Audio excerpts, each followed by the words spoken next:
podcast. As usual, our podcasts are a series of conversation with our strata experts, Catherine and David. Nick's an apology for this week, but hopes to join us next time. We talk about how to work with your manager to help you build effective committees whilst recognising the challenges you face. The focus of our conversations will be around contemporary issues and human factors rather than strict legal requirements. The things we'd like to be able to do rather than what we can and can't do. Commencing in 2021, our first episode explored effective committees, and in our second series, we continued effective committees and the emerging sustainability challenges. And in series 3, we focused on other emerging challenges and opportunities for the sector.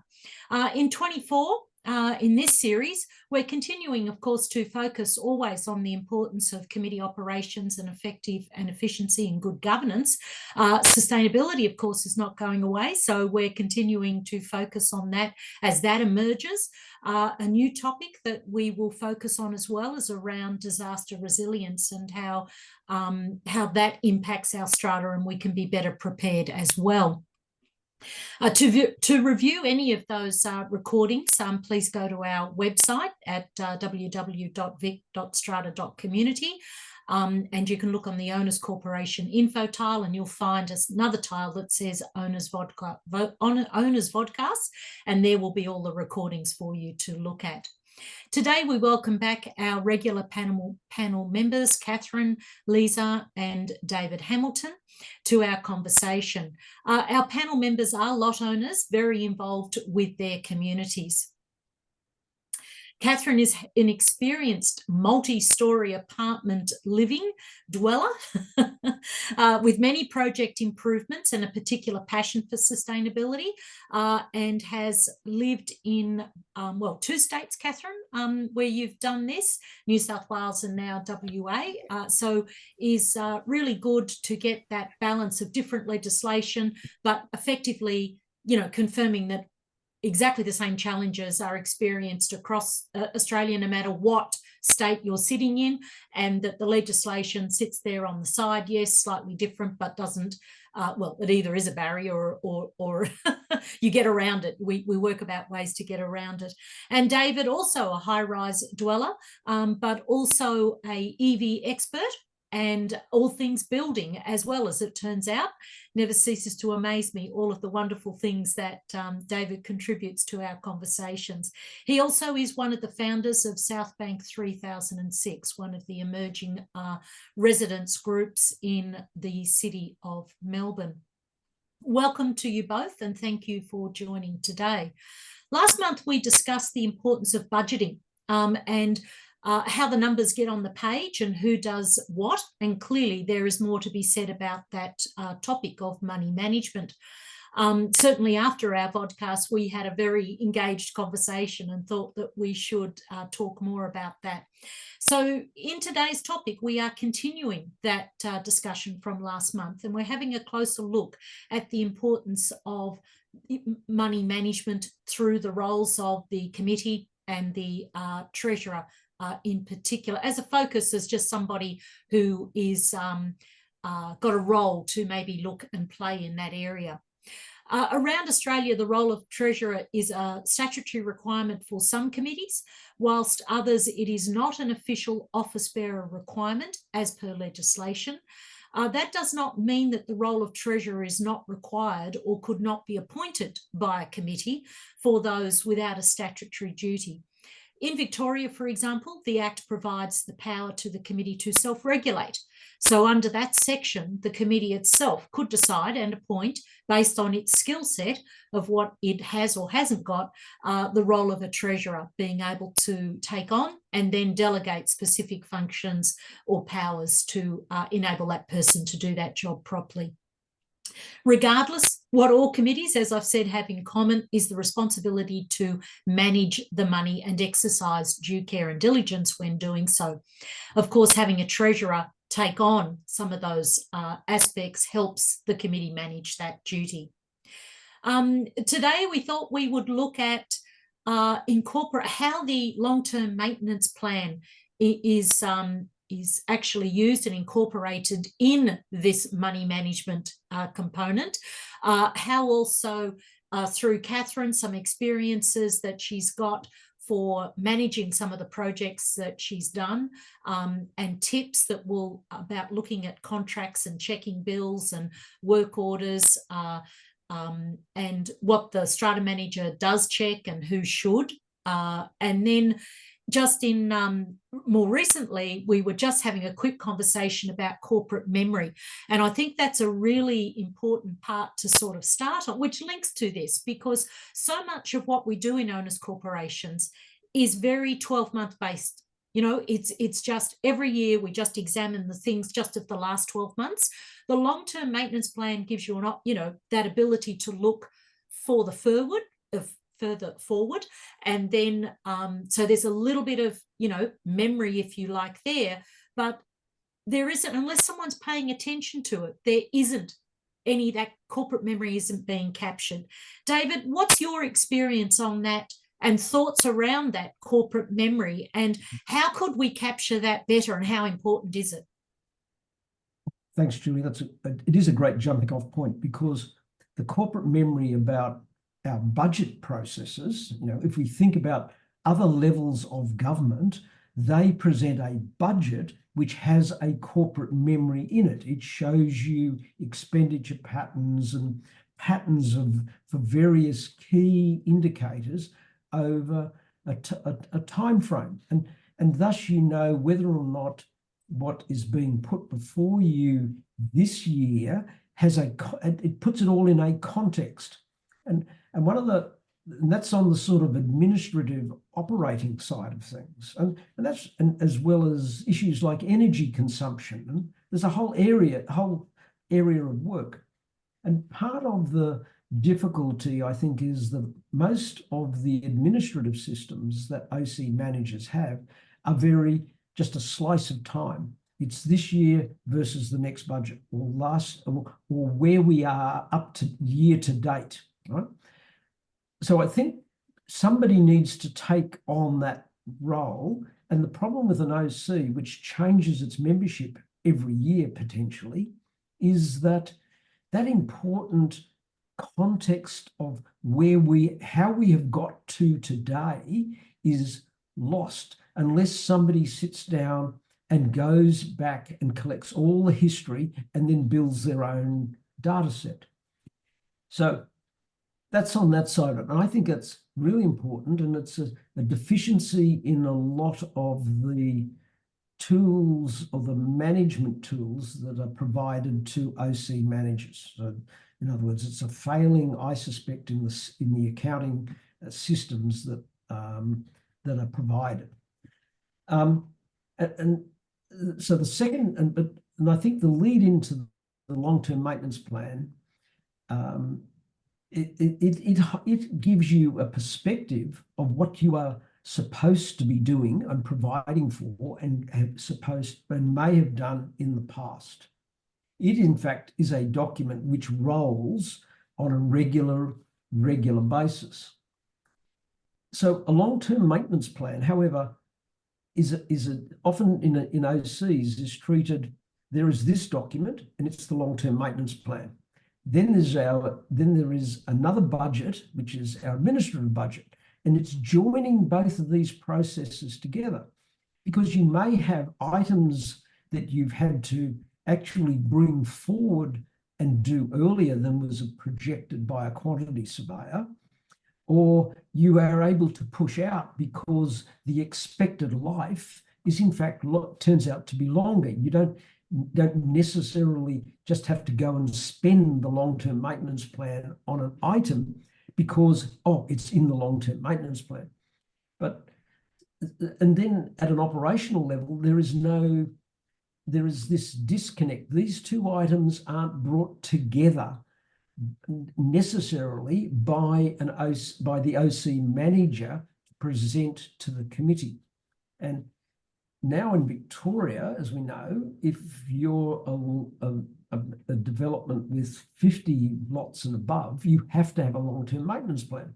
So there's a whole now larger group of buildings that have to take this concept into their thinking. As for smaller buildings, they of course just are often reactive, right?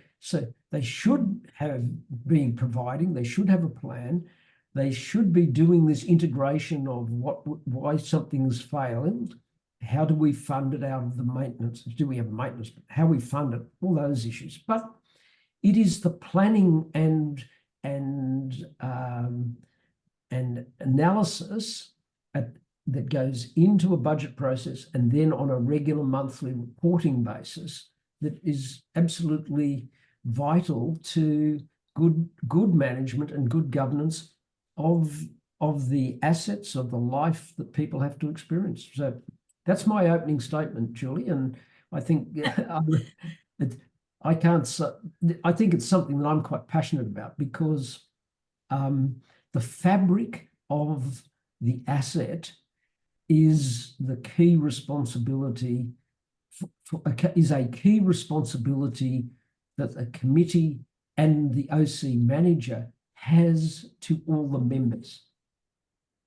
So I've just got a quick, before I come to you, Catherine, just a further question there, David. In Victoria, there is a requirement that the maintenance plan is reviewed annually.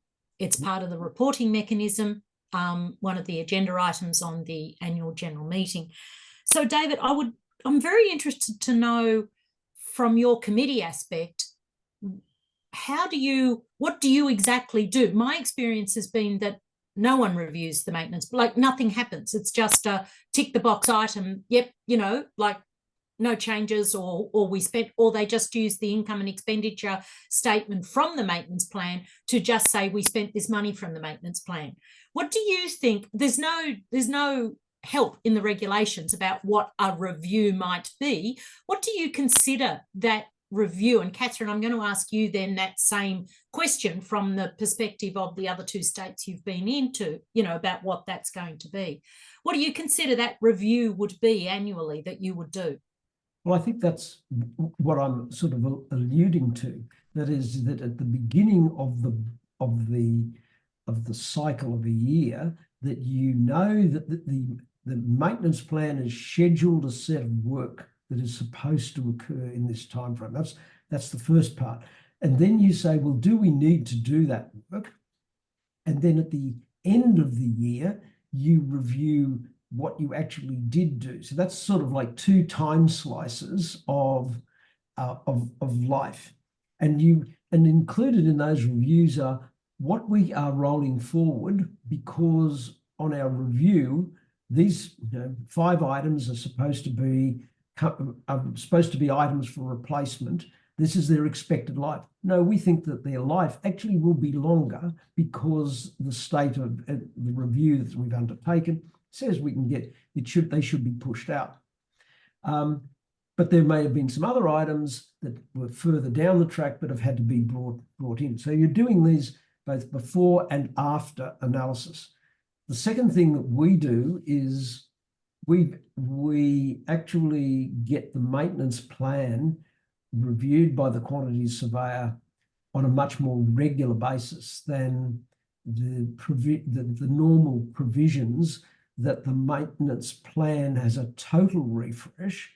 So we get the maintenance plan reviewed on a 2 or 3 yearly basis, completely redone by the quantity surveyor, partly because, as we all know, building inflation has been quite significant, and relying on a maintenance plan that's been only refreshed every 5 years, I think is a high risk activity. I agree. So, Catherine, your thoughts on this discussion we're having, but in particular, I am really interested to see how, because I do think other states understand how to manage a maintenance plan, probably because it's all quite new to us in Victoria. So, it's only 15 years old, so we're still working out how to do it. But yes, over to you. What are your thoughts on that? New South Wales has had 10-year plans in for a long time, and I think the bigger point that we haven't talked about yet is it's all good having a plan, but it's got to get onto somebody's action list. The things that are supposed to do this year on the plan need to be on an action list somewhere. So who's responsible for that? Is it the building manager? Is it the strata manager? Is it the council of owners or the strata council? So that's it's got to get actioned, or else there's no point having a plan telling you what to do. And there is no difference between what you just talked about and what we're experiencing in WA and what I experience in New South Wales. The better buildings are using those as a working document, and the ones that just do it as a tick and flick exercise, they get it once and they put it in the bottom drawer, and then they review it statutory, which is, every 5 years or whatever. So that's a bit of a shame. But, as David said, these documents, these buildings are precious, and we are responsible for multi-million-dollar assets as council of owners or strata councils, and we need to make sure that we are looking after them and doing the maintenance. But the other point, Julie, is that it doesn't show you any improvements that need to be made. It just shows you maintenance, right? So any building also needs to be relevant in today's market. So if you're a 20-year-old building, I'm sitting in a 15-year-old building right now. I'm a 15-year-old building. How relevant is it now with the ones being built down the street? So you also have to not just do your maintenance, but you also have to look to improving and keeping up the values of the building for rental and also for sale value. I think that's a good point, Catherine, because, Julie can speak to this, that, there are elements of the Owners Corporation Act in Victoria where people use to put up speed humps to doing anything, right? We're not allowed to improve. We can't improve the building. It's as if it's an 800-year-old chapel that can't be improved. Well, folks, they've just put solar panels on the top of that 800-year-old chapel, and they could get away with that with Heritage England. Yes. It's a good point. And I think it's one people think it's somebody else's job, but it isn't. It's all owners' job. It's everybody's job to figure out how to make their building look good. Does it need a repaint? Does it need a new lobby? Does it need to freshen up some other way? I just did a very small intervention at a strata building where it had a limestone retaining wall, and as good and functional as it was, it didn't look very modern. So we just put up some castellated timber panels on it, and it didn't cost very much, and it took one day to do, and modernized the whole building. And it would have, I don't know for sure, but I'm sure the value of that property would have gone up just from one little tiny intervention. So those are the kind of things. But getting back to the 10-year plan, I think if they are used as an actual tool, they are so powerful, so powerful. And there are things on there that the average owner would never think of, because a quantity surveyor or an engineer, whoever's put it together, knows how the thing's put together and knows when things need to be maintained. Yeah. Funny about that little story, that it's amazing how much the difference the front fence, that facade, that will just lift a property, whether we're talking about a little, 4-foot brick fence that got knocked down and is now this lovely timber, really enhances. Catherine, you might know this because of your time in New South Wales. They changed from what was, I'm not sure if they changed as in got rid of, let's call it the sinking fund. They now have a capital works fund, or do they have both? And is the capital works to really address that? Because that's sort of the limitation of our sinking funds, reserve funds and maintenance plans, is that they are very narrow in their application. Was the capital works sort of the way to get around that allowed you to include improvements as well as maintenance? I think it was just a change in terminology, but yes, I think it's heading in that direction. Okay. But I don't think it's fair to ask a quantity surveyor, here's the building, what do you think we could do to improve it? They're not going to know that. That's exactly. That was something I wrote down, was that idea that, yes, we can call on the QS to come and do, what the building's got and how it's got to be maintained. But who are we calling on to bring it up to, the standard, to give us the report? Because essentially, as you say, it's otherwise just sitting and that, which is why it's not getting action. It's just sitting in up to owners to kind of make that call. Whereas if there was the trigger of the architectural report, or, you know, something that was every, you know, 5 years that says this building is now out of date for, you know, it needs switchboards with safety switches, it needs, a lot of those triggers are there in when you go to do a renovation. But if you don't do the renovation, then you don't have to do it. You know, it's that kind of thing. David, you must come across this a bit with your retrofitting work. What are your thoughts around that, the proactive side of bringing committees to attention, other than the reaction of it when they go to do something? Is there a way we could do that better? Well, I think there has to be a way of doing it better, because improvement, or what somebody's taste is about what brings it up to date, is a source of friction and conflict, right? Yes. So, and it costs, and those things are capital intensive or capital, you know, they are capital, there's a capital requirement. You've got to have the money to do the project. Now, a lot of people think that that the sinking fund, the maintenance fund, is a sort of a separate piece of a separate bucket of money that's kept in a bank account. And I think some work needs and education needs to be done on what is actually the maintenance fund, as in it is an accounting concept, not a bucket of money. It needs assets, aka cash, to underpin it, but but this is a far more important point. That is, you know, can you create a capital fund?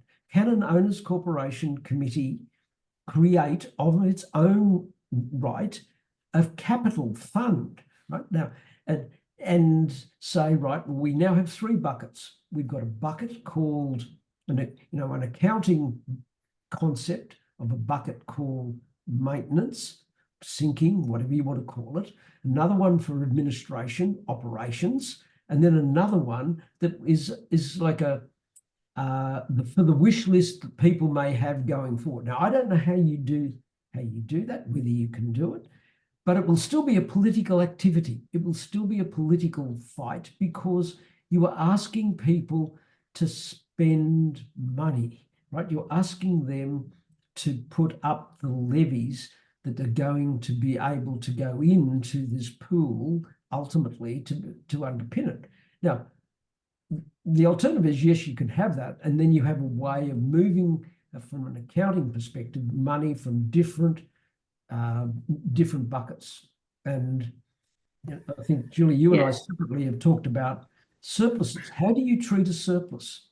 What do you do with the surplus? It's interesting, David. It's interesting because I'm an elected member at City of Perth, and I think that the local government structure is quite well. Does it well. They have a 10-year plan for forward action. They have a 4-year business plan, and then they have the 1-year budgeting cycle. So everybody knows the bigger 10-year plan, the smaller hit of what's going to happen, individual projects for the 10 years, and then what's happening this particular year. And that changes on every year. They do a half-yearly budgeting update, and then they do a full-year budgeting update, and all those documents shift every year. Yes. And I do it pretty well, and that's a sign of good governance, right? And it's obviously a law and all of that stuff. But there's no reason why strata companies and strata OCs can not do something like that, you know. And if Nick was here, he'd be talking about the strategic plan, you know, for a long time. Yeah, exactly. Have you suggested that to any of your committees, Catherine, yet? Yes, I have. My current one is not interested, but the previous building, they are, that's how they ran things. Yep. And then they assign different projects to different people on the owners corporation. And we had subcommittees doing various things, and projects would run over a year. So it wasn't always a discrete 1-year thing. And yeah, it worked pretty well. Yeah. I would imagine, I mean, when you actually think about it, would solve a lot of problems, because when people, especially in this, the housing, the cost of living and housing kind of, you know, focus at the moment, because that would give some people, when they're buying into something, an idea of what it's going to cost for them to live there, at least for the next 4 years. You know, if you've got a 12-month and a 4-year plan, the 10-year plan is probably still more about, like, from our perspective, the maintenance, you know, the maintenance plan or sinking kind of thing. But the 4-year plan would give a projected, here is what we think, you know, we're going to do in the next 4 years. David, have you come across that in any of through your EV side now? You're working with a number of committees and you're seeing how a lot of people operate.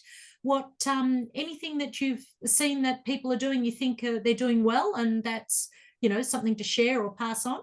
No, well, I think the EV issue has thrown this issue up to the fore for many people, because this is probably a major capital item in buildings that are well funded, got a maintenance plan, they've been in existence for, you know, 10 to 15 years. But now all of a sudden we're going to have to do this, and they are not, it may not be a cheap project. It might be a $300,000 project. How are we going to fund a $300,000 project? And that then takes them to discussions about loans, levies. Can we take money? And there is a way of moving funds from the maintenance fund to do what is essentially not maintenance, but capital improvement, and then refreshing the maintenance fund by increasing the lot liability, so that is topped up over time. So you amortize the project over a 5-year period, and you, in essence, self-fund it, provided you have got a maintenance fund that can do it, or you make decisions about applying surpluses from the administration fund, or you just have to go and borrow the money. But, you know, so borrowing seems to be a pattern that buildings which have not been in existence for long enough have to resort to. And I think that's a whole other subject about what you should borrow, how you should borrow, and how we could improve the borrowing process. Because I think that it's an area of strata that needs a lot of work. Right? And Julie, just to wrap that up, the one comment that I would make is, all we're talking about, and all we always talk about on this podcast, is running the buildings professionally. If we took out the whole point that this was an asset that's a strata asset, and talked about it as any other company in Australia, right? These conversations are the same conversations they're having in every boardroom all over Australia about how to forward asset, where's the corporate memory, who's running what, who's responsible for what. We just happen to be talking about these very precious buildings at the same time. But we've, you know, the problem is that we are here, and the people watching this are all obviously understanding that, but we've got to get out to the other million OCs out in Australia and get them to understand they've got to run it professionally. Yes, I would agree with that. And I know we're sort of running out of time, but Catherine, I've got a very special question for you. You've been involved in the refurbishment of buildings, and look, I lose track, but I think it was like 15 different properties in 2 different states. If you could go back in time to, you know, your first venture, let's say, or the second venture, whatever, what would you know, what have you learned? What would you tell your younger self about how to approach or do? What are the tips and tricks that have really stood out for you? I think it's that old property thing that first impressions are important. And I think when you drive up to the building and whatever your fresh eyes see, and when you walk into the lobby, that's important. It doesn't matter how nice your renovation is in your apartment. People will just drive away if they don't like how the building looks. So I think understanding that everybody who owns that property has a common responsibility to maintain the exterior and the lobbies to a good standard. And, you know, what I learned over the time was getting that message through is really hard. I think I would start every conversation with something like that. Yeah. It's almost like, and I agree, because I think I've shared with you before, I've been looking for apartments for my daughter to buy into. And exactly that, I would go and visit a place and the whole thing was let down by what is that welcome black mold on just a simple cleaning of the concrete, would have, the sweeping of the entranceways, the, such basic maintenance kind of thing would have lifted the whole appeal of the building, and it's just overlooked. It's just not seen as being important, and yet they're the very next, it affects everybody's investment, and a lot of that stuff is very small change in a budget, that kind of thing. Yeah. David, any tips of things that you wish you'd known earlier? Well, probably I think that the list is too long, but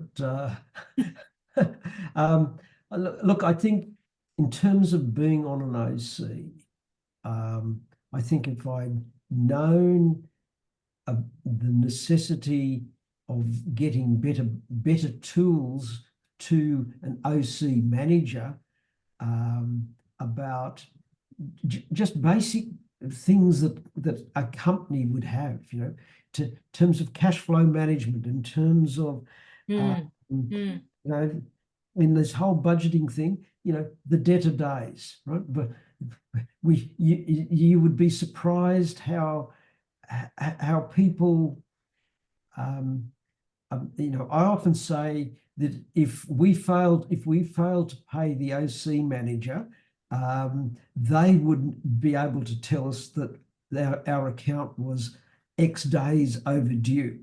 But if you say to an OC manager, what's the debtor days that you're running at on levies, it's not top of mind. And so it's things like that. It's, just up in terms of, for something that was a body like SCA, skilling people in how the budgeting tools and what are key indicators in business performance, and key indicators of business performance are debtor days. You can't run a company as a free source of funds for people, and that's what you do if you don't manage your collections well.